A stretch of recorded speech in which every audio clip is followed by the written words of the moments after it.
시골 교회니까 새로 부임하신 목사님이 첫 예배를 드리면서 설교하실 때 그렇게 목사님의 설교가 시작되었다고 합니다.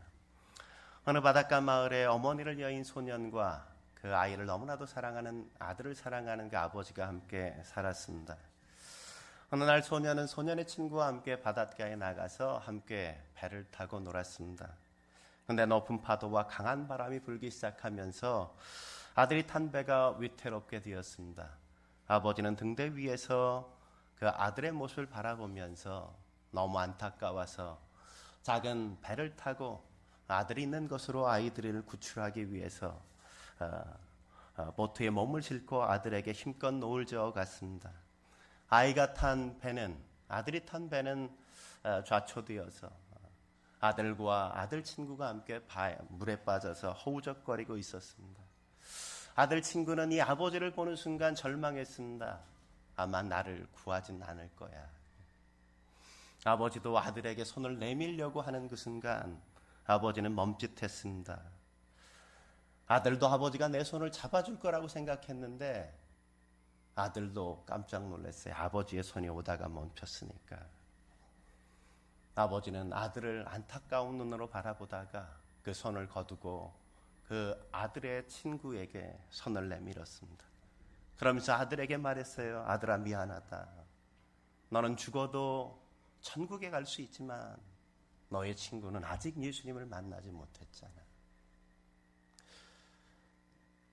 이 아이를 내가 붙잡아야 되지 않겠니? 아들은 아버지가 자기에게 손을 거두고 그 아이에게 손을 뻗는 그 아버지를 보면서 그래요 아빠, 그러면 우리 천국에서 만나요.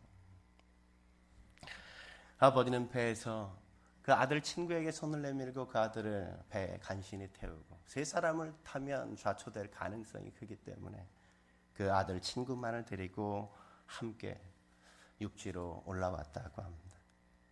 목사님의 설교가 다 끝나고 목사님의 눈에 눈물이 촉촉히 그렇게 맺혀졌습니다. 찬송가가 시작되는데 숙연했던 그 저 뒤편에 앉았던 좀 불량배 같은 예배에 그래서 처음 참여했던 사람들이 뭐야, 이거 꾸며낸 거 아니야? 다 지어낸 거겠지 뭐. 이걸 누가 믿어? 그렇게 한쪽에서 수근수근 되는데 그 뒤에 앉아서 지그시 목사님의 설교를 듣고 있었던 한 백발이 성성한 어르신께서 그 젊은이들에게 그렇게 이야기하는 거였습니다. 그렇지 않다네, 젊은이들. 내가 그 아버지라네, 그 아버지야. 저기 서 있는 저 목사님이 그때 내 아들 대신 내가 살린 그 아들의 친구지, 아들의 친구였지. 누가 아들을 그렇게 구하지 않고 아들의 친구를 구할 수 있을까요? 여러분 같으면 어떻게 하시겠어요? 우리 제가 늘 만만하게 생각하는 우리 성일 형제, 은찬이가 물에 빠지고 은찬이의 친구가 그런다면 역시 대답을 잘 못하죠.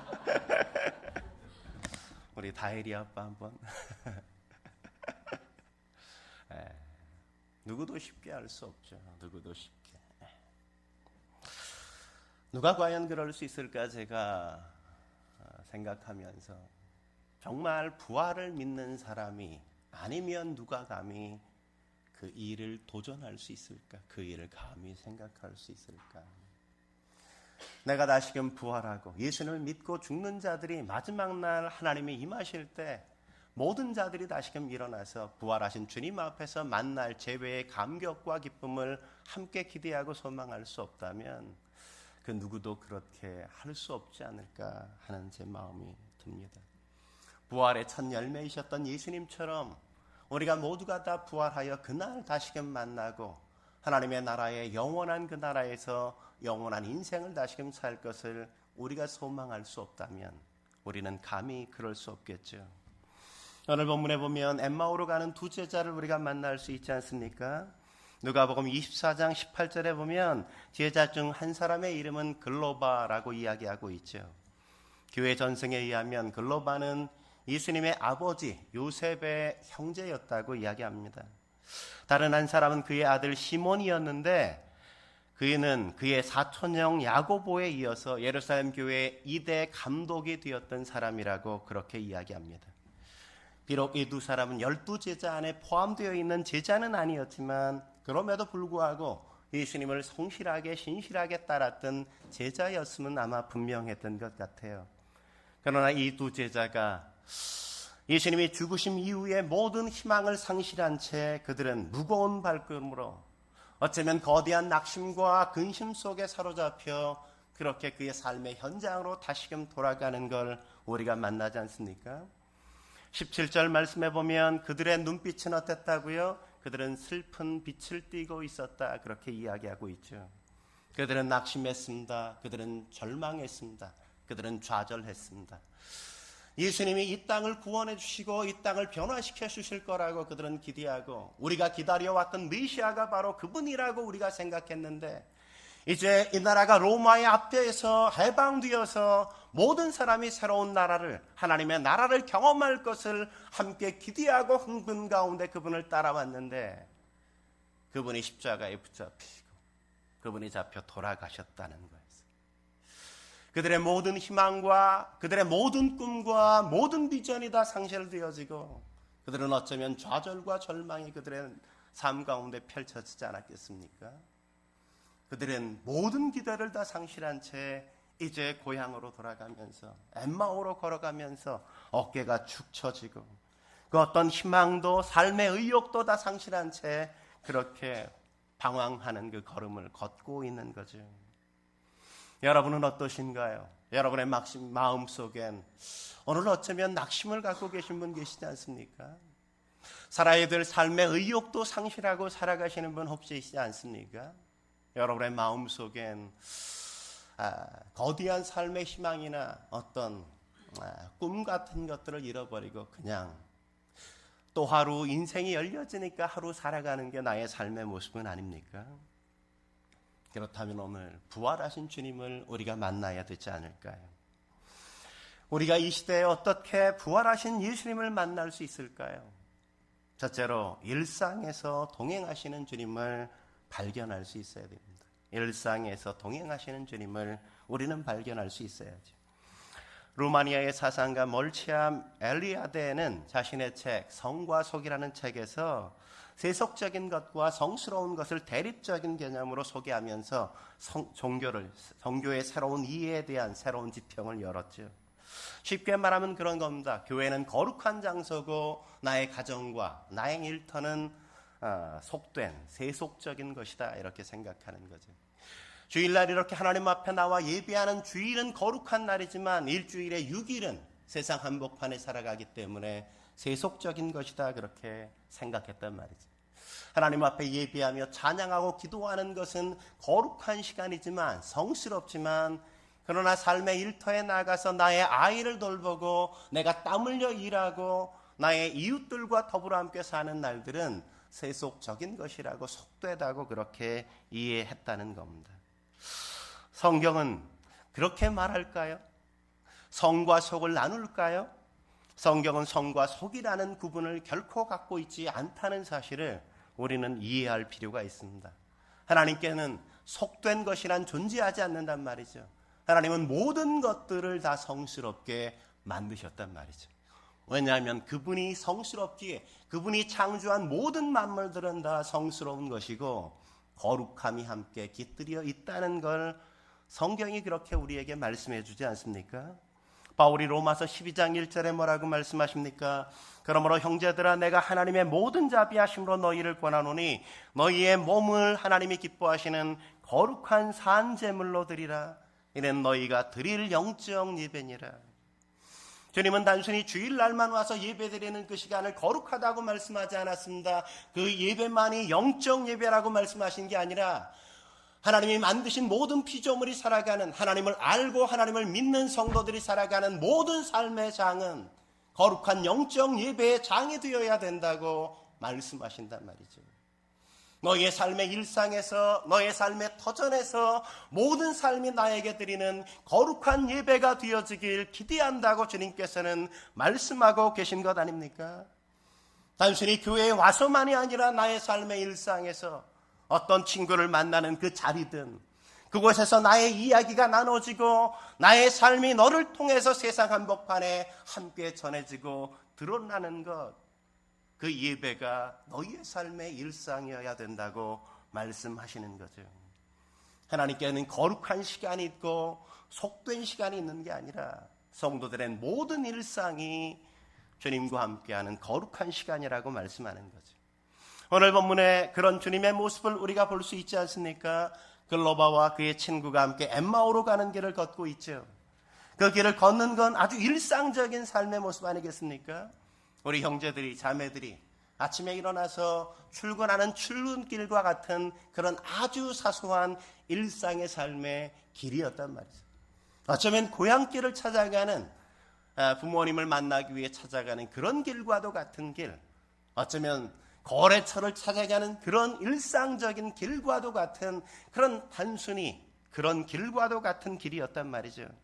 그런데 오늘 본문은 예수님이 그 길에 동행하셨다고 우리에게 말씀해 주죠. 오늘 24장 15절 말씀 같이 한번 볼까요? 24장 15절 말씀 같이 한 목소리로 읽겠습니다. 시작.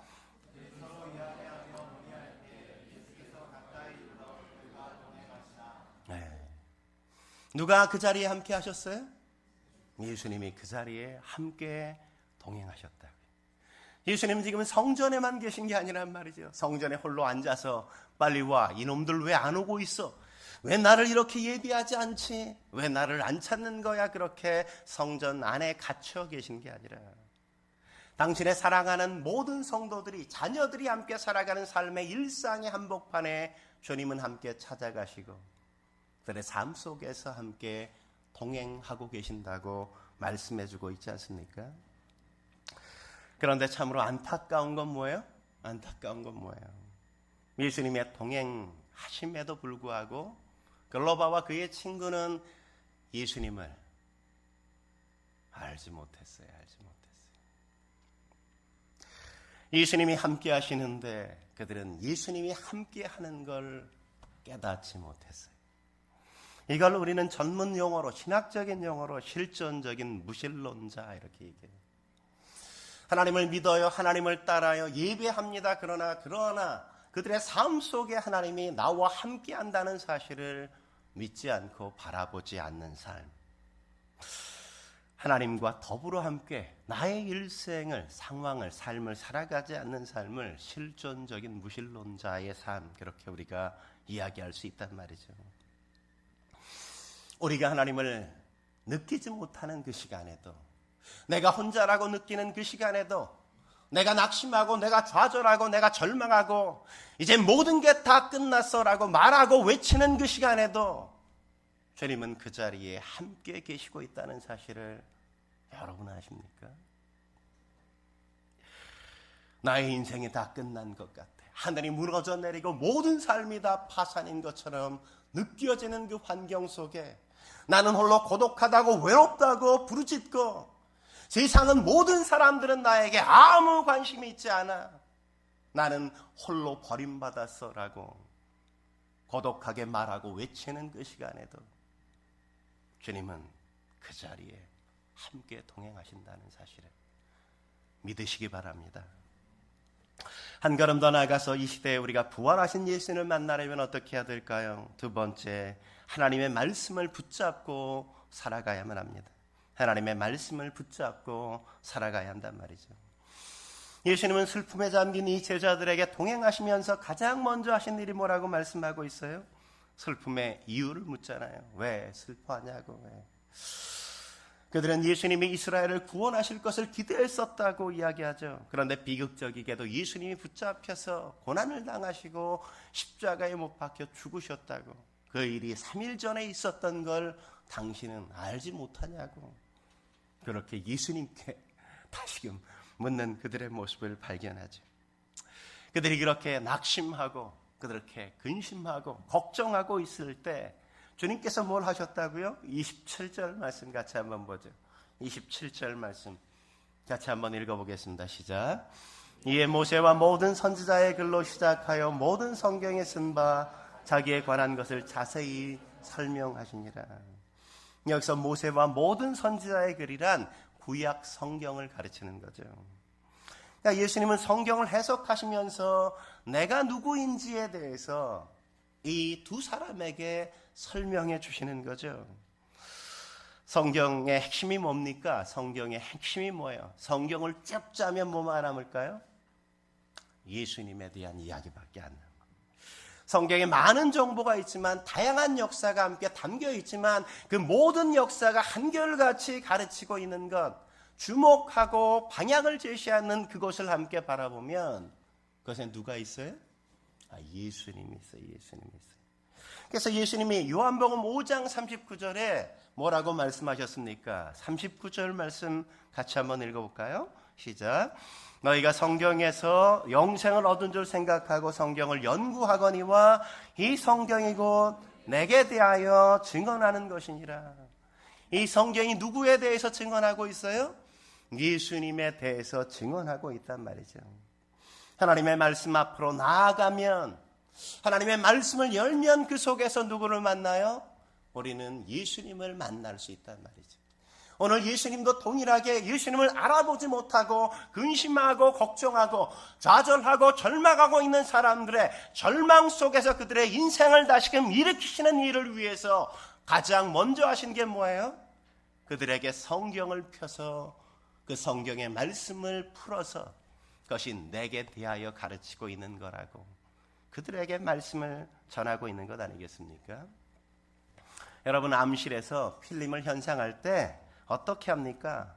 필름을 확대기에 넣고 노광된 이너지, 노광기에 껴서 그게 필름이 넓게 확대해서 이렇게 인화지에 비춰지게 만들잖아요. 그죠? 쏘이게 만든단 말이죠.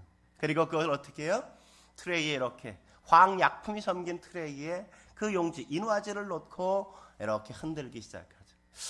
노광이 되었어도 그 인화지엔 뭐예요? 하얗게밖에 아무것도 안 보여요. 그죠? 아무것도 없어요. 근데 그걸 트레이 넣고 황약품에 넣은 것에 이렇게 서서히 흔들면 어떻게 되어져요? 그 안에 사진이 서서히 함께 드러나게 되어지죠.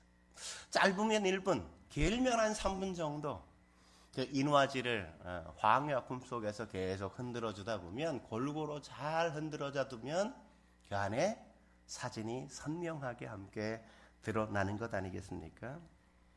우리가 성경을 이해하는 것도 그와 같단 말이죠. 우리가 처음 예수님을 믿고 나서 이 설교 듣는 게 참 쉽지 않아요. 쉽지 않다는 건 아직 익숙하지 않다는 거죠. 그죠? 성경이 자꾸 어렵게 느껴져요. 어렵다는 건 아직 그렇게 사진이 투명하게 잘 안 보인다는 거죠.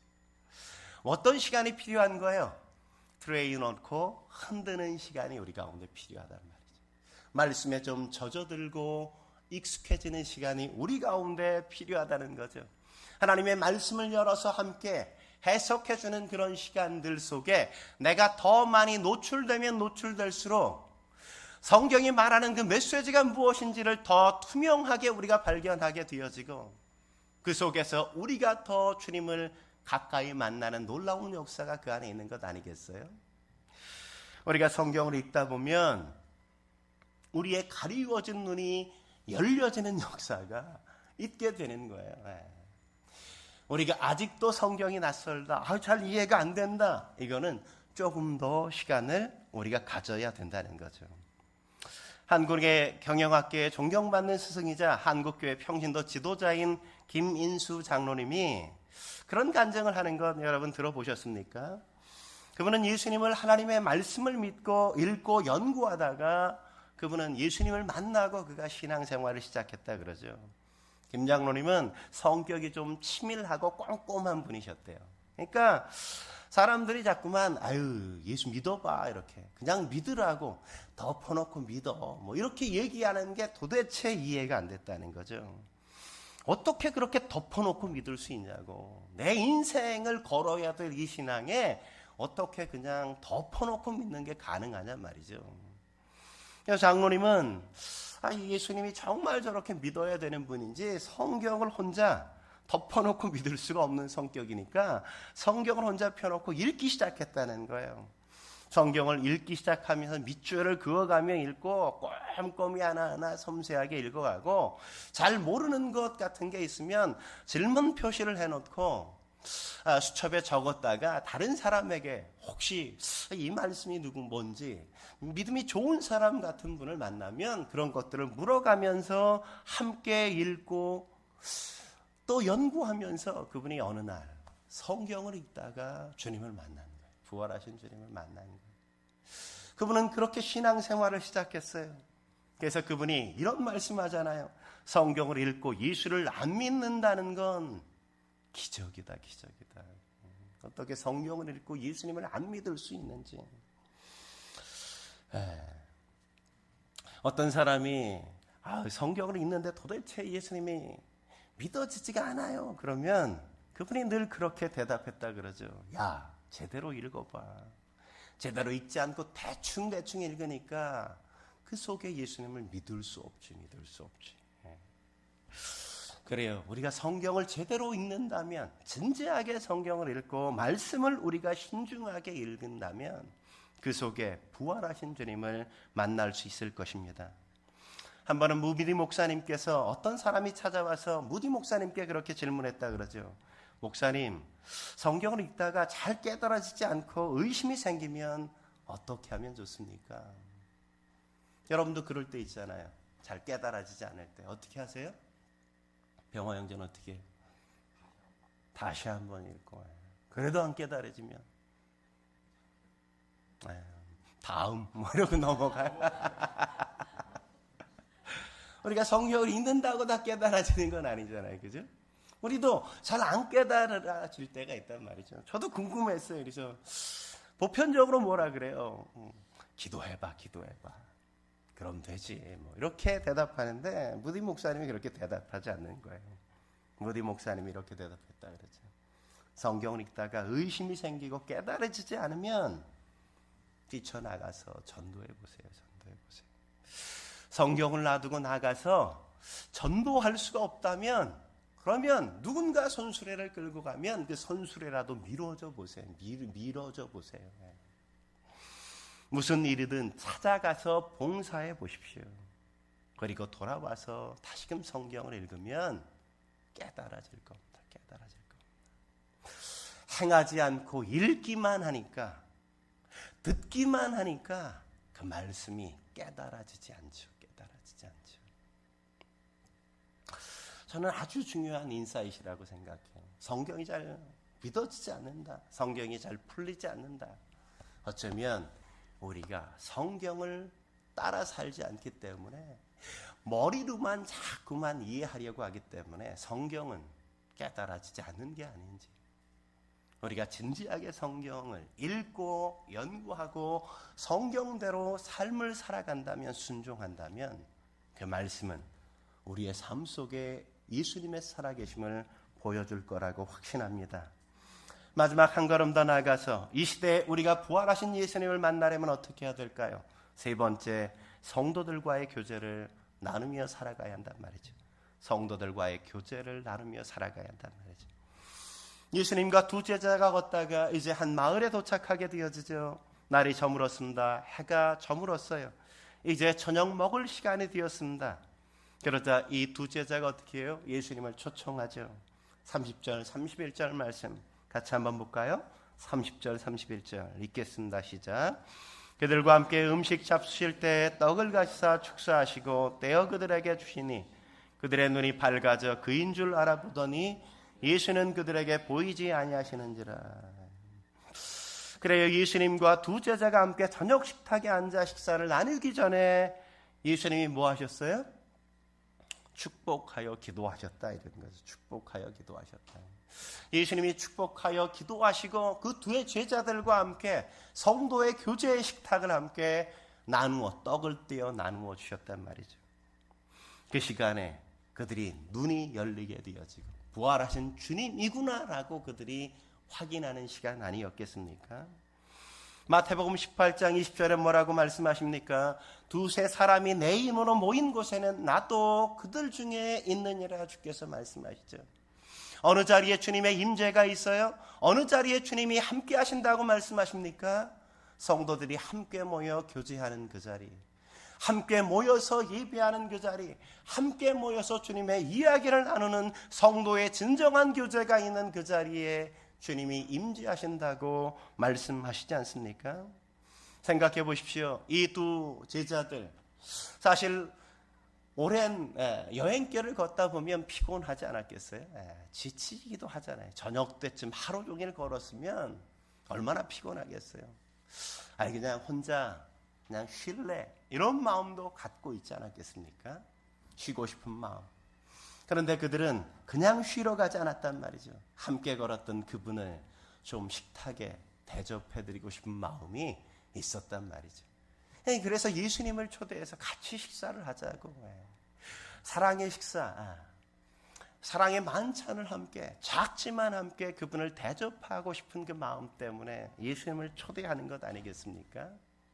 그 초대가 없었다면 그들이 예수님을 만날 수 있었을까요? 예수님을 만나지 못했겠죠. 성경에 보면 성도의 교제장에서 주님을 만나는 놀라운 축복의 장면을 우리가 여러 번 만날 수 있죠. 아브라함이 떼약볕 가운데 지나가는 나그네들, 그들의 걸음들, 그 속에서 그들을 맞이하고 그들을 영접하고 그들을 대접하는 그 장면 속에 아브라함은 변형되신 그리스도를 함께 만나잖아요. 엘리사도 마찬가지, 엘리야도 마찬가지요. 사렙다 과부가 겨우 그냥 조금 남은 밀가루 그리고 기름 몇 방울 그거 가지고 아들과 함께 마지막 전병 만들어 먹고 죽어야지, 이제 더 이상 먹을 게 없으니까 죽어야지 그러고 있는데 떡을 막 만들어 먹으려고 하는데 이 엘리야라는 분이 하나님의 사람이 딱 와서 내가 배고프니까 떡 한 조각만 내놔봐. 아이 우리 둘이 마지막 먹고 죽으려고 그랬는데 아이 지가 하나님의 사람이 격이 할 말이야 이게, 막 이런 마음도 들 수 있는데 그럼에도 불구하고 사렙다 과부는 그걸 서운해하지 않았습니다. 그걸 원망하지 않죠. 그는 기꺼이 그것으로 떡을 만들어서 하나님의 사람을 대접하잖아요. 하나님의 사람을 대접하자 어떤 역사가 있어요? 하나님이 그 밀가루가 마르지 않는 역사와 기름병에 마르지 않는 역사가 있게 되는 걸 그들의 삶 속에 경험하게 되어지죠. 하나님의 놀라운 기적과 이적의 역사는 그런 사랑의 나눔이 있는 그 자리, 사랑의 교제가 있는 그 자리를 만드는 그 인생 속에 함께 있다는 사실을 우리는 그 속에서 만나지 않습니까? 아시시의 성 프란시스, 그는 그런 고백을 하지 않았습니까? 문둥병자들 속에서 그리스도를 보았다고 말이죠. 마더 테레사가 뭐라고 고백합니까? 나는 모든 사람들 속에 그리스도를 발견한다. 그리스도를 발견한다. 어느 날 톨스토이가 길거리에서 구걸하고 있는 거지를 만났어요. 그가 너무나도 안 돼 보여서 그의 호주머니를 막 뒤졌는데 그의 주머니가 그날따라 텅 빈 거예요. 아무것도 없어요. 그냥 지나가려다가 마음이 그래도 미안한 마음이 너무나도 커서 그 거지 형제에게 그렇게 다가가서 형제요, 내가 참 죄송합니다. 오늘 제가 아무것도 갖고 나온 게 없어서 형제에게 어떤 것도 못 주는 게 제 마음에 걸려요. 형제요, 미안합니다. 인사했더니 거지가 아주 만족한다는 듯이 톨스토이에게 그렇게 얘기했다 그러죠. 돈이 문제겠습니까? 전 선생님이 훨씬 더 값진 것을 저에게 해주셨습니다. 선생님은 저에게 형제라고 불러주셨잖아요. 형제라고.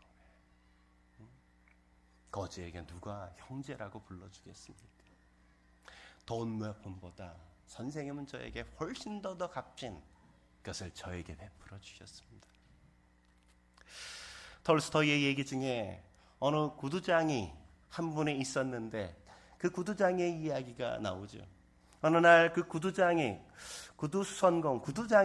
그분에게 예수님을 늘 만나보고 싶어 했어요, 이분이. 근데 어느 날 꿈속에 예수님이 나타나서 내일 내 집에 내가 찾아갈 거야, 이렇게 말씀하시는 거예요. 아침에 깨서 얼마나 기대가 되겠어요. 예수님이 오늘 찾아오신다니까 너무너무 기쁘잖아요. 뭘 하면 예수님이 좋아하실까? 집을 다 청소하고 깨끗이 다 정돈하고 예수님을 맞을 준비를 했어요. 예수님이 어떤 음식을 좋아할지 몰라서 그냥 이것저것 갖은 만찬을 다 준비해 놓았어요. 다 준비해 놓았어요. 시간이 지나가는데 기다리는 그렇게 고대하던 예수님은 오지 않아요. 이상하게 기다리지 않고 별로 반갑지 않은 거지들이 자꾸만 찾아오는 거예요. 근데 거지들이 너무나도 안 돼 보이니까 차마 그냥 보낼 수는 없어서 그러니까 예수님을 위해 준비했던 음식 가운데 조금 띄어서 그 거지들에게 나누어주고, 또 한참 시간이 지나가니까 청소하시는 어르신 한 분이 그냥 이렇게 오시는 거예요.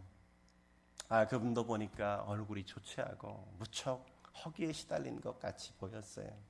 그냥 보내드리기 뭐하니까 그분에게도 또 주님을 위해 준비했던 음식을 조금 띄어서 함께 나누어 드렸어요. 저녁 때쯤 되니까 웬 사과장수 아주머니가 또 찾아온 거예요. 기다리시는 예수님은 오시지 않고 그분에게 그분도 보니까 그냥 돌려보낼 수 없어서 음식을 싸서 이렇게 드시게 하고 조금 챙겨드렸어요. 밤이 되었고 저녁이 되었는데 기다렸던 예수님은 오시지 않았습니다. 나머지 음식을 그냥 먹고 그날 밤도 그렇게 잠을 잤대요. 근데 그날 밤 꿈속에서 예수님이 나타나신 거죠. 예수님께서 이 구두 장수 아저씨에게 그렇게 얘기했다 그러죠. 나는 오늘 너희 집에 3번이나 가서 3번 내가 정말 잘 대접받았단다. 참으로 나를 사랑하는 사람이구나. 너가 내 이웃이 사는 보잘것없는 사람들을 대접한 게 내게 한 거야. 내게 한 거야. 우리는 어떻게 조금 마음의 문을 열고 우리가 함께 또 다른 사람들을 사랑의 자리에, 교제의 장에 초대할 수 있다면 그들을 통해서 예수님의 살아계심을 맛볼 수 있는데 우리는 그런 사랑의 장에, 교제의 장에 우리가 나아가지 못하고 우리가 홀로 살아갈 때가 참 많지 않습니까? 내가 피곤하다는 이유 때문에, 내가 지쳤다는 이유 때문에, 내가 여유가 없다는 이유 때문에 우리는 때때로 우리의 삶을 고독하게 홀로 가둬둘 때가 얼마나 많이 있어요. 우리가 살아가는 성도를 찾아 나갈 수 있다면, 살아가는 이웃에게 함께 문을 열어서 나의 인생에 초대할 수 있다면 함께 우리의 삶 속엔 거룩한 교제가 있게 되어지고 그 속에서 예수님의 임재를 함께 경험하는 역사가 우리의 삶 속에 함께 있게 되어지지 않을까요? 부활하신 주님을 만나시길 원하십니까? 그렇다면 여러분 안에 갇혀 있지 마십시오. 여러분의 삶을 열어서 이웃들을 향하여 함께 나아가 보십시오. 그 속에 임재하시는 주님을 만나게 되어지게 주의 이름으로 축원합니다. 함께 기도하시겠습니다. 거룩하신 하나님 아버지, 오늘 주님 앞에 함께 나와 예배케 하시니 감사합니다. 부활하신 주님을 알아보지 못하고 함께 동행하면서도 주님에 대하여 마음을 닫고 있었던 그들의 어두운 눈을 주님께서 인내하시고 그들이 그런 인생을 살게 하지 않기 위해